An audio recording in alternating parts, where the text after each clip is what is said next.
Ito.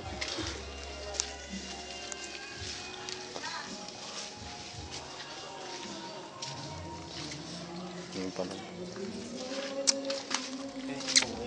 Yung nakakot namin. Dami namin nakakot. Hanggang dito po yun eh. May gate eh. Kahit umulan, nagkakot ako eh. Parang lalagnatin ako eh. Kapatid ko, pag umulan po, di ko po pinagakot kasi baka siya magkasakit. Mas maganda ako na kaysa sa may na po yung ano nun, full moon. Dami po niya. Kung B-jam lang po ako nun, 6 na truck na lang po yun.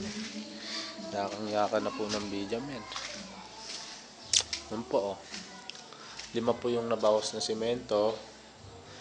Nandito po yung 20. Ito po yung natira sa 20 na ano, 3 po. Ito po yung nilatagan na po nila.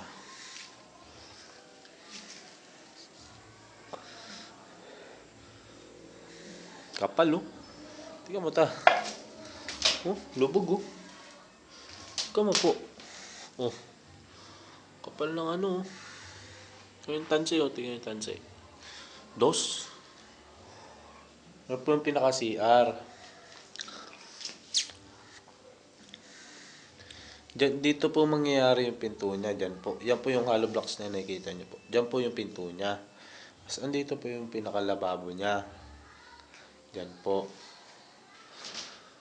Yan po.